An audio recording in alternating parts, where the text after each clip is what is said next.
Hello, everyone. I'm your host, April Hanna, and this is the Path 11 podcast. Just a reminder, we are offering access to all of our archive shows, which is well over 100 hours of content, and new bonus shows such as the Virtual Book Club, Food for Thought Friday, and the 2-Minute Tuesday, all for just $3.99 a month. Think about it, guys. That's less than the cost of a pumpkin spice latte at Starbucks. Sign up for premium for just $3.99 a month. Now let's get to this week's show.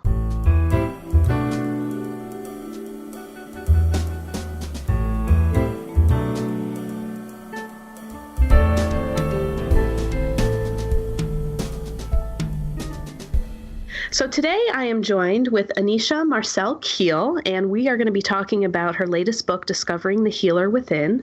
But I'd like to let you know a little bit more about her. She's a lifelong healing medium who has been able to communicate with spirits since she was a very young child. She is the award-winning author of Discovering the Medium Within, Techniques and Stories from a Professional Psychic Medium, which received a 2013 USA Best Book Award, 2013 Living Now Gold Medal Book Award, 2014 New England Book Festival Award, and 2015 Indie Spiritual Book Award. She is also the author of Discovering the Healer Within, Using Chakras and Intuition to Clear Negativity, Release Pain, and that was released just this past year in August of 2017. She also holds an MFA in creative writing and enjoys sharing information and exercises via her blog for people interested in learning more about mediumship development and healing. She's also the founder of the Soul-Centered Healing Method, a system of healing that incorporates divine energy, which I'm really interested to talk about today as well. And the healing method identifies and clears the root causes and energetic imprints of illnesses, disease, trauma, and repetitive life patterns. Anysia created Soul-Centered Healing LLC, a spiritual healing center in Toms River, New Jersey, which is pretty close to us in New York, through which she provides healing sessions, classes, lectures, and events. Anysia lives in New Jersey with her 2 children, Braden and Briella, who have the same abilities as their mother. So welcome. Thank you so much for having me. I'm very excited to be here. Yes, I'm excited to talk to you because there's quite a few things that I learned just in reading your book, Discovering the Healer Within, that I'm hoping we get a chance to cover all the wonderful topics that I was hoping to in our interview today. So, Anysia, usually what I like to do is start off by I'd like to tell you how I found you because Sure. I always think it's kind of cool, the connections.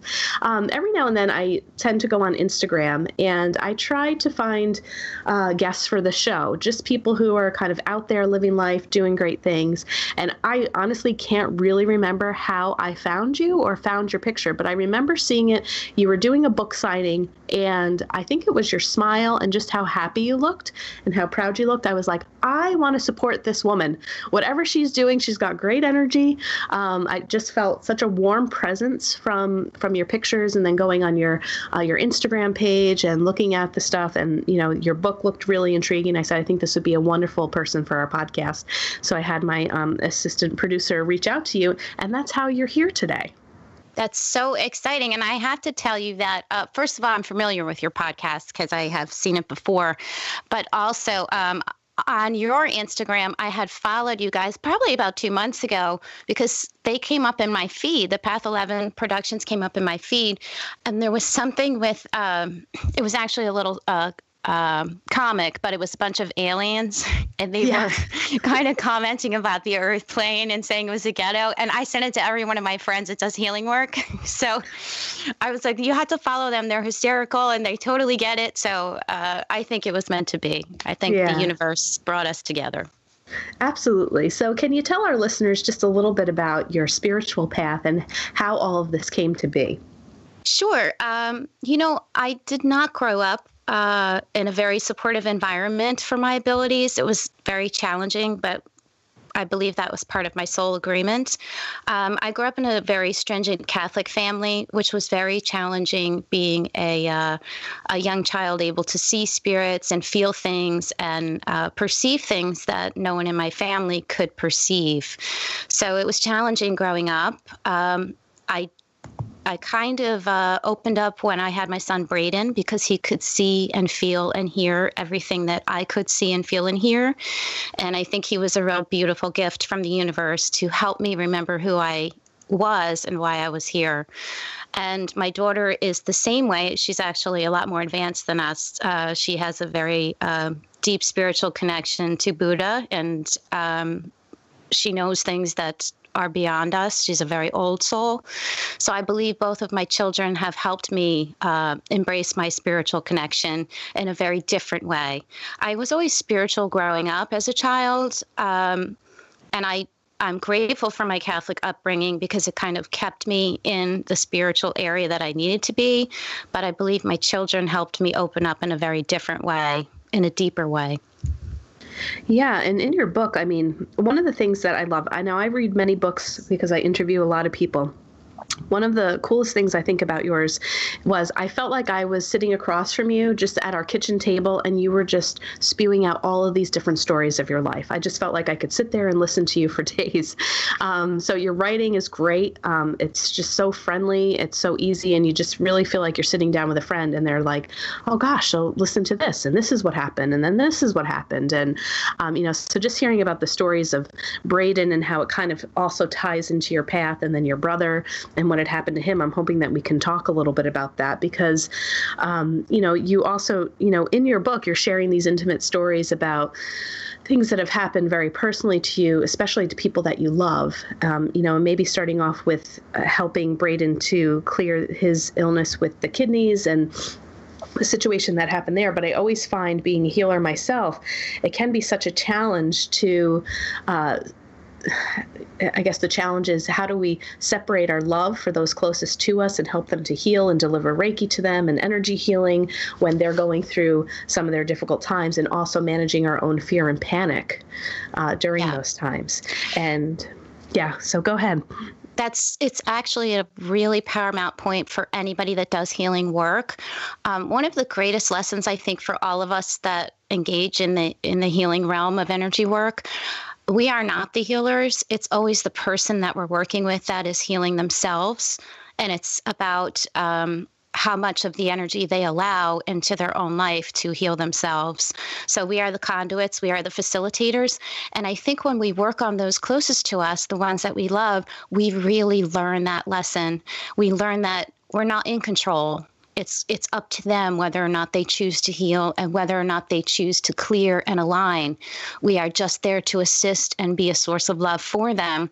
So it's challenging working on those closest to us because we really do have to disconnect emotionally, but it's also a beautiful lesson and it helps us grow.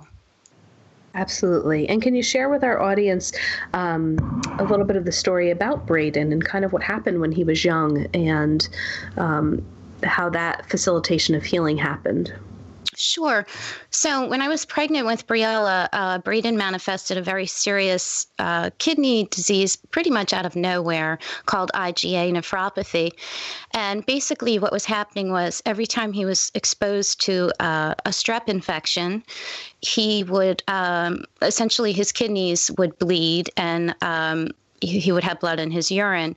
What was happening was some of the antibodies that were supposed to be routed to the mucous membranes in his body were being misrouted into the kidneys. They were causing irritation and causing kidney damage. What we didn't know at that time was that Braden was it was between kindergarten and first grade, but he was exposed to someone in his class that was a strep carrier.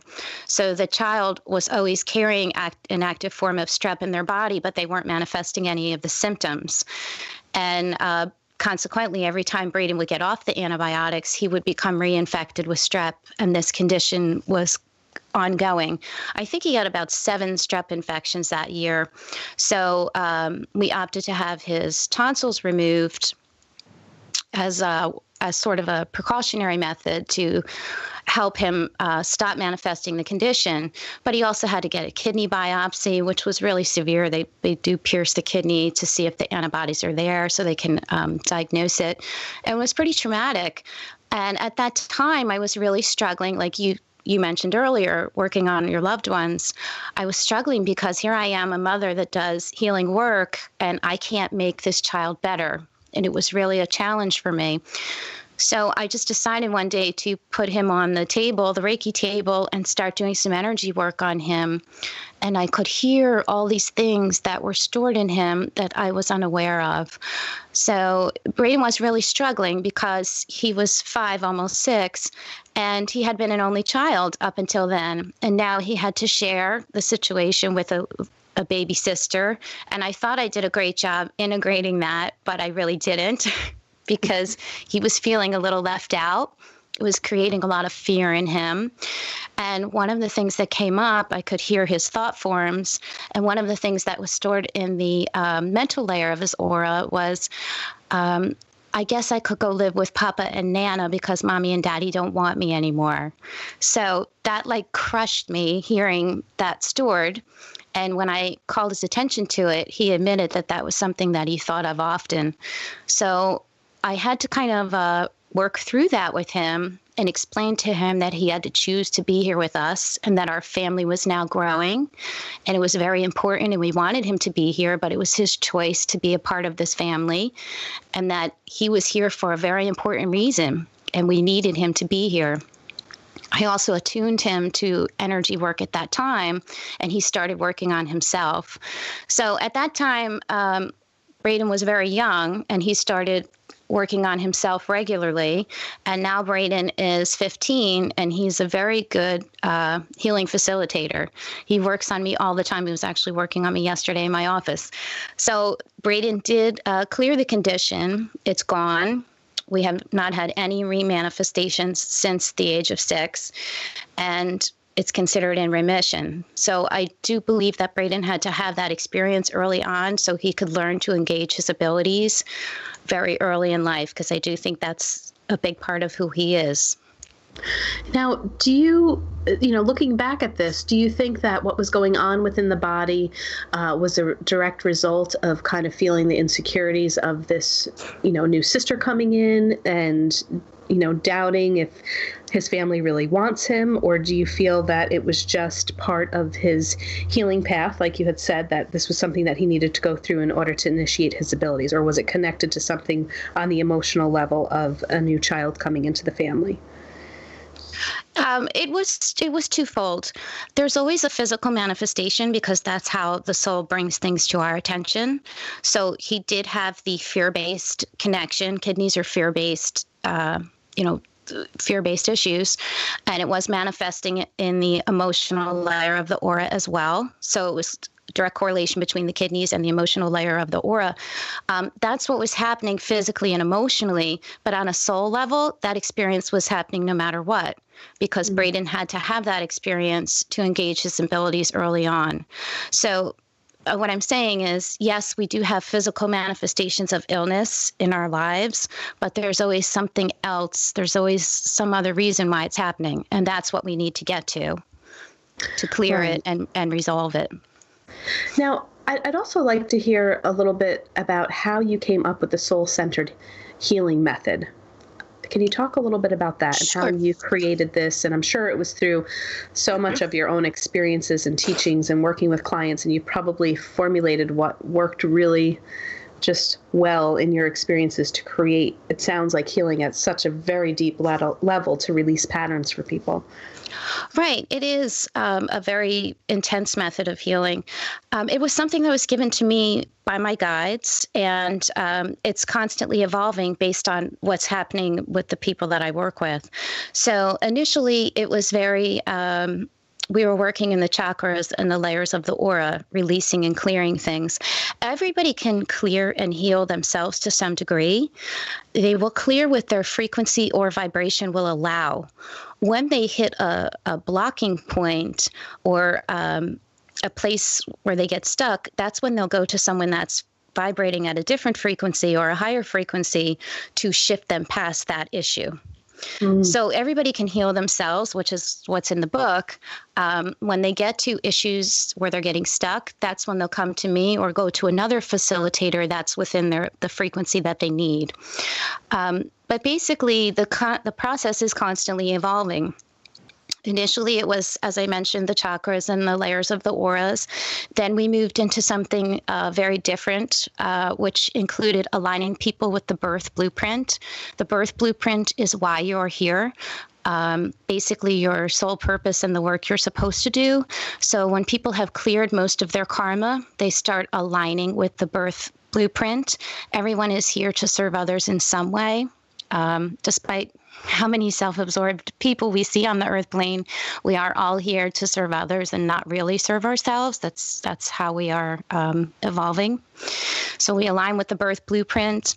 Sometimes we go to the Hall of Records and clear some records, some karmic records that people no longer need because they've overcome the lessons.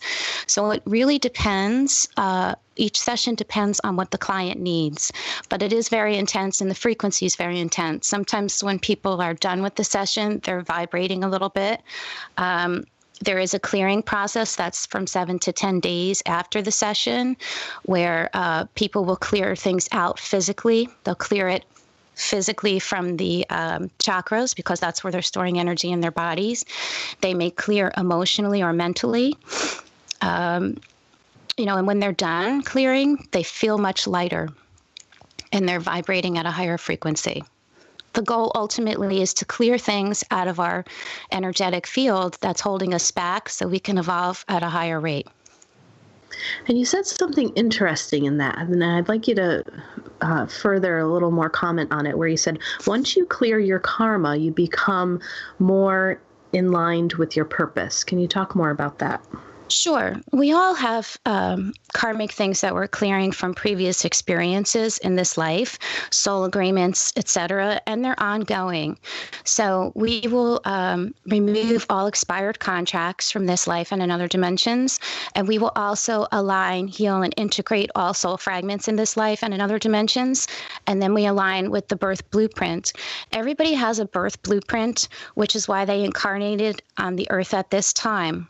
The birth blueprint contains your key attributes that you are here to use to serve others.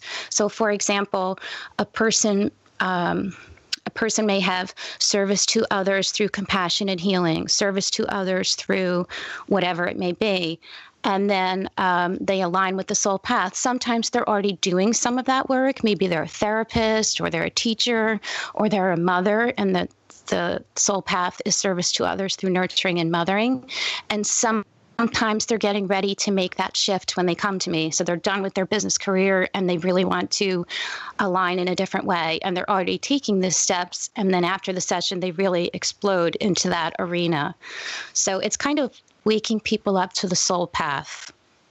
Wonderful. And I'd also like to just make mention, because I know that we probably have a lot of energy healers that are listeners of the podcast.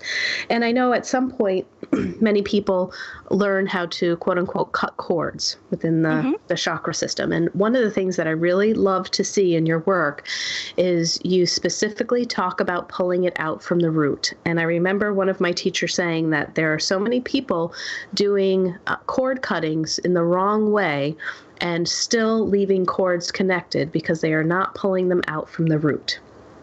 That's true. It's very true. It's a key point. And if you're not removing it by the root, it's just reattaching constantly.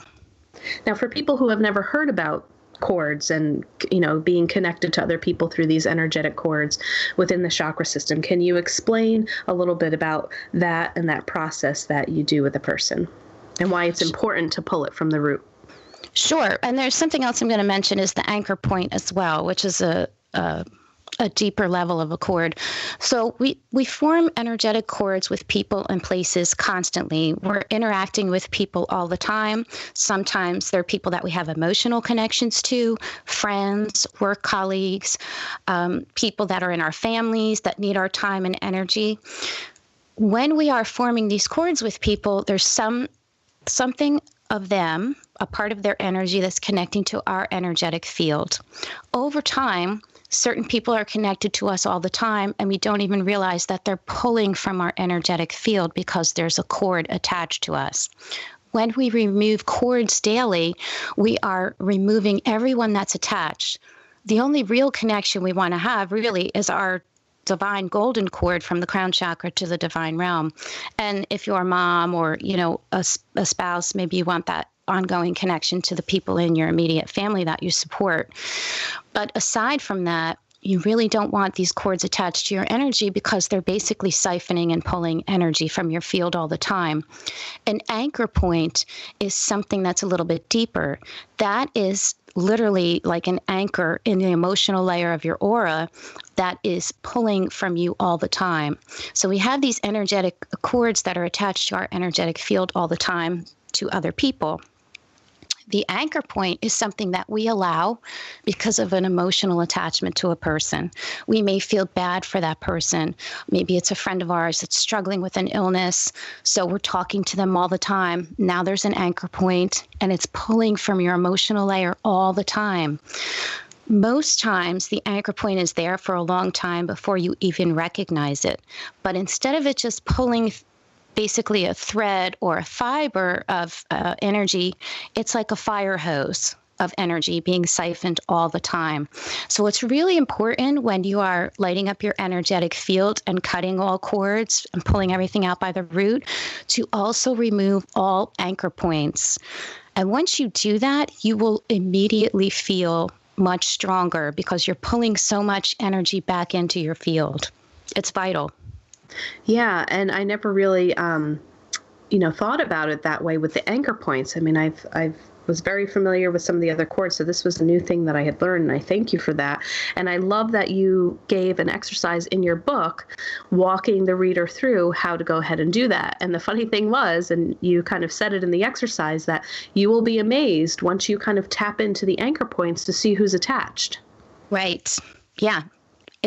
There will be people that you don't even realize it because they've been attached for so long. It could be someone that you don't even have that much of a connection with anymore, but they're still siphoning off your energy. And something really amazing happens when you do that. When you pull everybody off of your field, you will find that some people may contact you right afterwards through a text or a phone call or an email because they feel the change in the energy. They're not aware necessarily that you have caught them, but they will feel a shift in the energy. Mm-hmm. And too, it doesn't necessarily, like you had said too, it could be not necessarily a negative pull from your energy, but let's say clients that we've worked with, right? Energy healers that work with clients all the time, that may be tapping into either some inspiration or some feeling that they felt in the office or during a healing. It could be with positive intent, but yet that's still a draw of energy. Exactly. And if you're doing energy work or massage or even therapy work on a regular basis and you're interacting with other people's energetic fields, you should be at the end of every session doing some type of ritual or prayer or something to cut and sever all ties with the person that you just worked with. Yes. Thank you for saying that too. One of the sayings that I use that I got from one of my teachers was, "I take me and all of me back from everyone that I've ever worked with." Kind of do that little siphoning trick right there. In your book, chapter 5 was really interesting about Alzheimer's and dementia, because I've always wondered a lot about that. And you had mentioned in there that in the story that you shared that many times it could be the physical body and the soul being disconnected. Right. Do you want me to? Yeah, I do want you to talk. Do you want me to explain that? I do, because, I've thought many times about people that are experiencing Alzheimer's and dementia, or working with clients who have family members and relatives who are going through it and kind of giving them support on the other side. But it always seemed like to me that Alzheimer's and dementia really feels like the soul entering also into different dimensions and really having an alternate reality, even though their physical body is still here. That's exactly what happens. With that particular illness, it's a mind, body, spirit disconnect. So basically the soul is starting to pull away from the body, the part of the soul that is in the physical body, right? Because the higher self is still in the divine realm. But the part that's still in the physical body is starting to transition, and the physical body is still clinging and still holding it there. So a lot of times people get stuck, which is what happens in that failure to thrive state. One of the key factors that kind of demonstrates this is that a lot of people in the latter stages of Alzheimer's and dementia, they start to see their passed on relatives.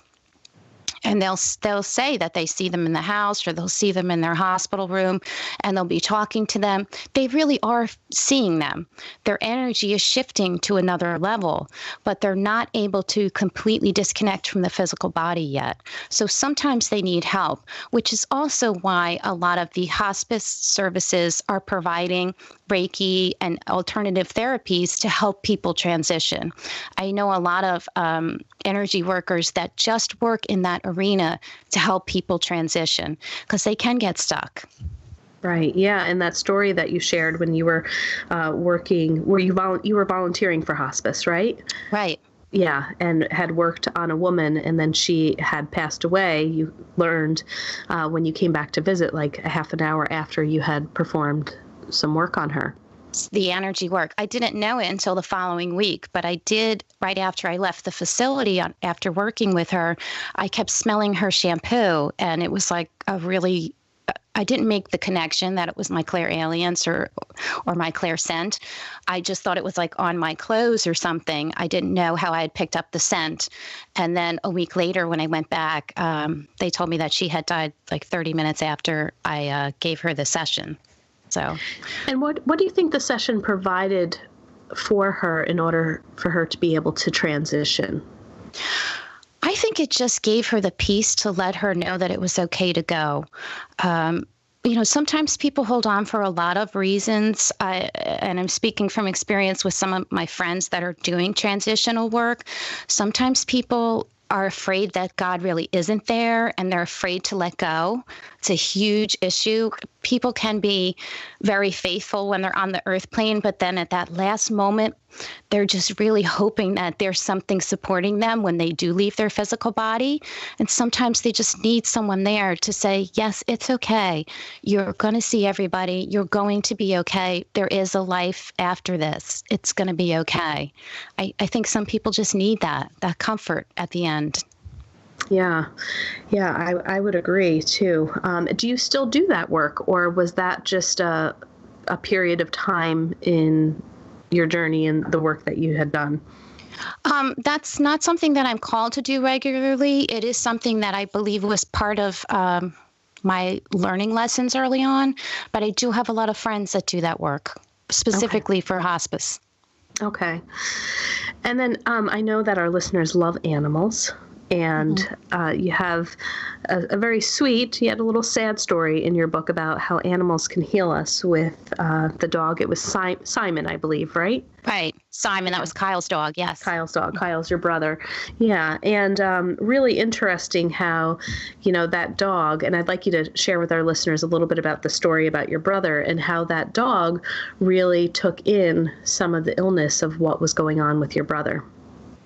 Yeah, well, my youngest brother, Kyle, who's also in the book and who shares the same abilities as me, he's really an amazing individual. He was diagnosed at 26 with a very aggressive form of testicular cancer. And at that time, he really struggled. It was a journey. It was a real journey for him to figure out who he was.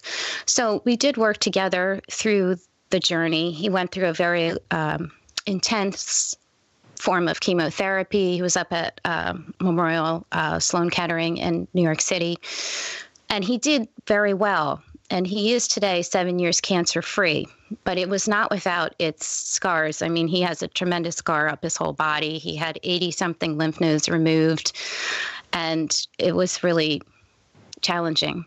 But one of the things that happened during that time is Kyle would go up to New York for a week, and then he would come home and be in bed for a week because he was so sick from the chemotherapy. And he would lay in his room in his bed and just sip the Gatorade because they have to drink the fluids to push the medicine through the body when they're getting chemotherapy like that. And his dog would lay right by his feet until Kyle was back feeling well. And it would take him a good week to get back on his feet. But you would go in the room and the dog would be laying there like he was sick himself. So about a year after Kyle had his cancer, we both felt like Kyle might remanifest the cancer. And we couldn't put our finger on it, but we both felt it. And what happened was the dog manifested the cancer. Simon, he didn't have testicles. They had been removed, but he wound up with anal gland cancer out of nowhere.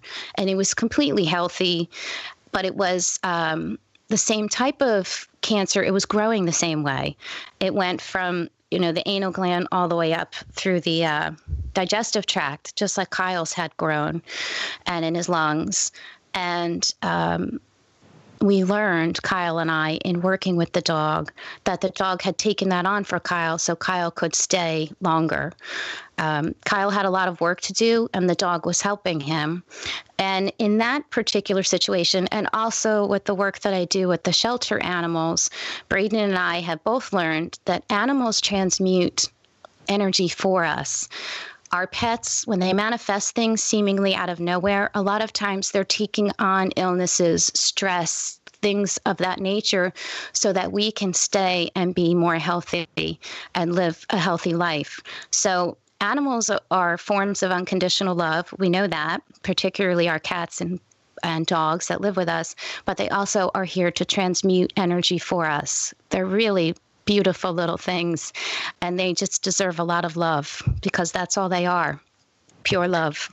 Well, and I have to tell you that I have my cat. His name is Leo. You might have seen him on our Instagram page. Mm-hmm. And whenever I'm recording, he's usually up and about. He must know and feel your energy because he has been sitting beside me the entire time of this interview, and that never happens. He usually gives me my space.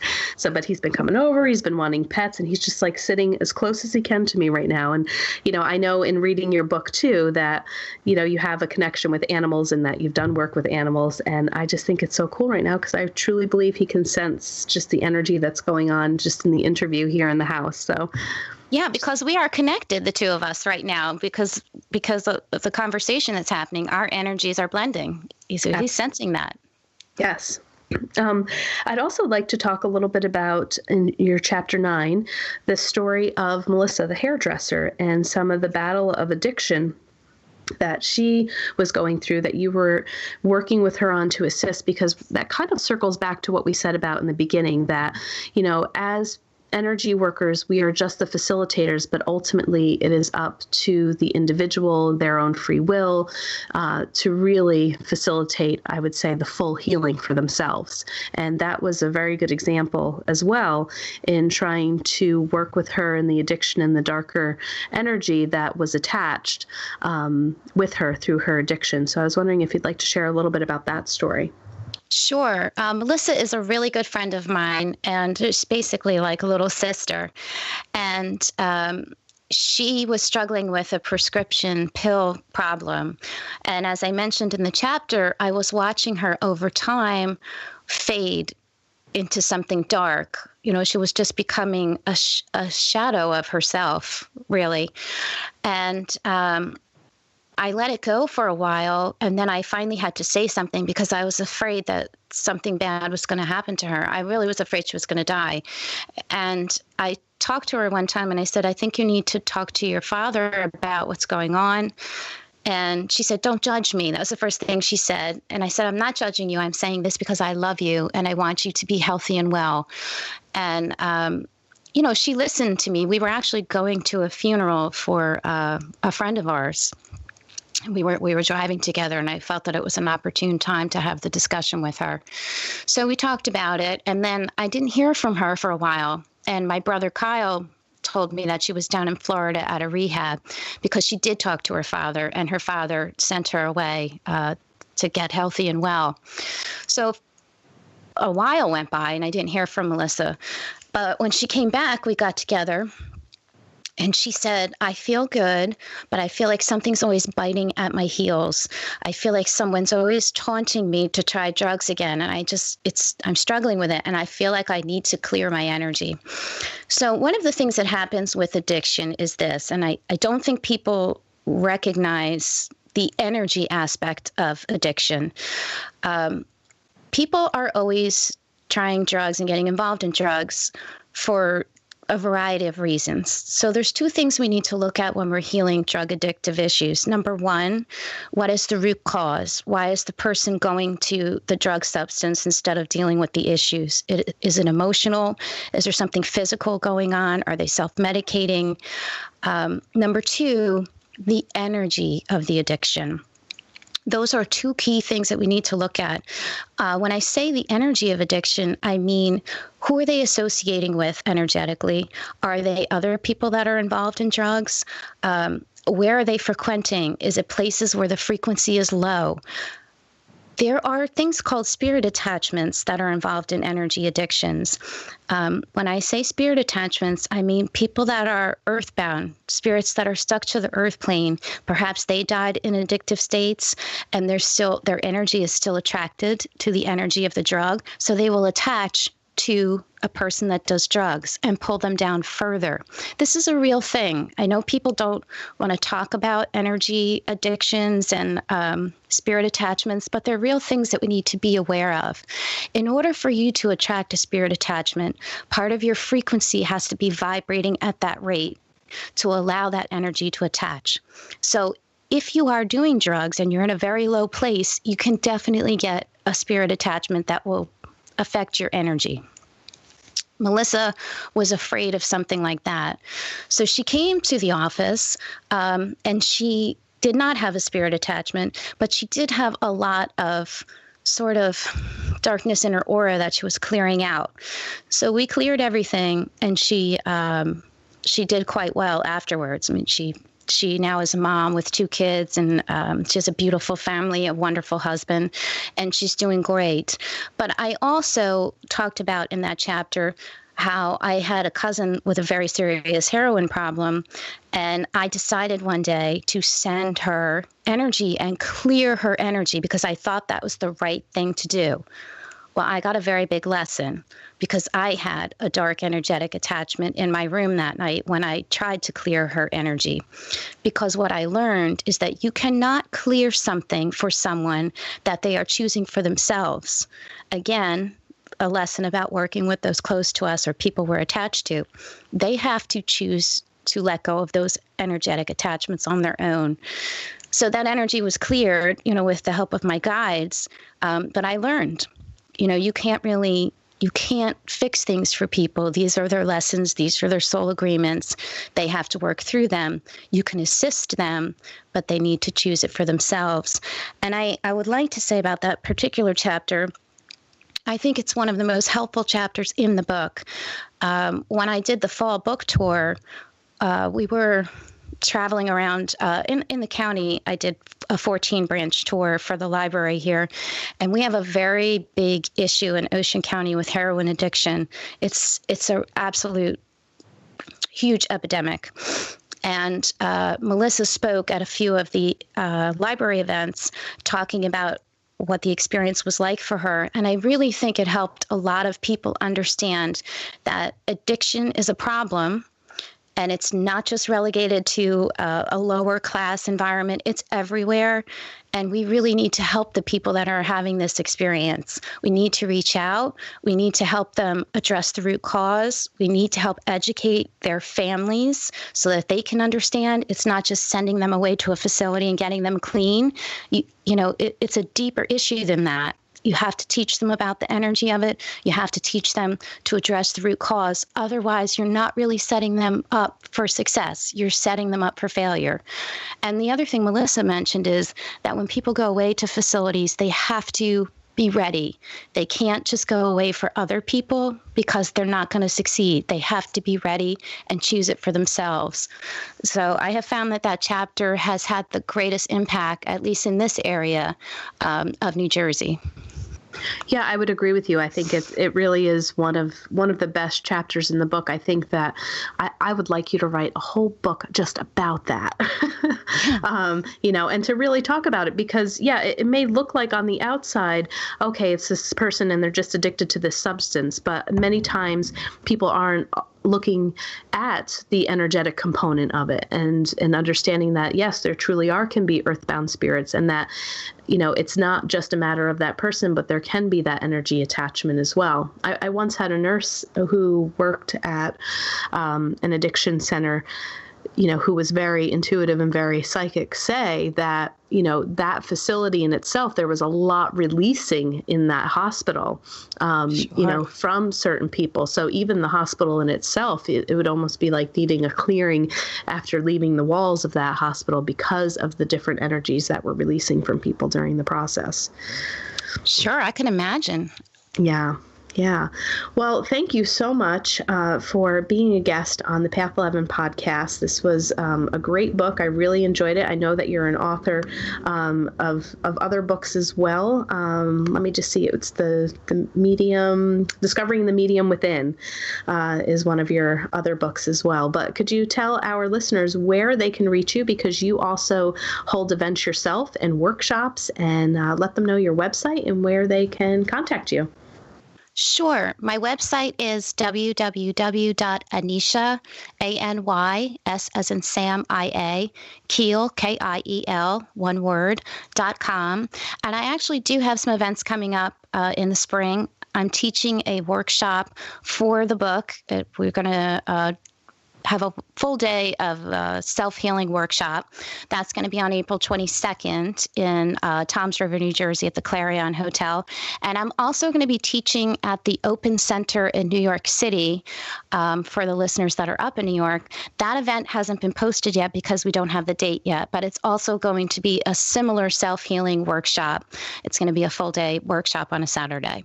So more information about those events can be found on my website. Wonderful. And I would really highly recommend that our listeners check out your blog. Wonderful, wonderful blog. The different categories that you have are basically, I think we've done a show almost on half of your categories. So I know that it's something that our listeners would love to read about. Wonderful blog that Anysia has as well. So thank you so much. You were a wonderful guest. I really enjoyed your book and love the work that you're doing in our world. So thank you so much. And thank you so much for the work that you're doing with your podcast, because I think it's another way to spread all this information and help people evolve collectively. So I thank you for being part of the journey. Well, I hope you all enjoyed that show, and don't forget to sign up for our premium service with over 100 hours of interviews, as well as our new segments such as 2-Minute Tuesdays, Food for Thought Fridays, as well as the virtual book club on Thursdays. All of these extra segments are only available for our premium subscribers. Visit the podcast section of our website at path11productions.com to learn more, or to start your subscription for only $3.99 a month. If you're not interested in a premium subscription, you can still use our smartphone app for both Android and iPhones. Just search for Path 11 in the Google Play App Store, or if on an iPhone, look for Path 11 in the iOS App Store. Of course, you can still catch our latest 5 interview shows at any time by subscribing to the Path 11 podcast in Apple Podcasts, Google Podcasts, Stitcher Radio, and iHeartRadio. If you want more information about our films, visit our website, path11productions.com, to purchase DVDs or to rent and stream each film. You can also find our trilogy of films on iTunes, Amazon Prime, and Gaia.com. Catch you next time.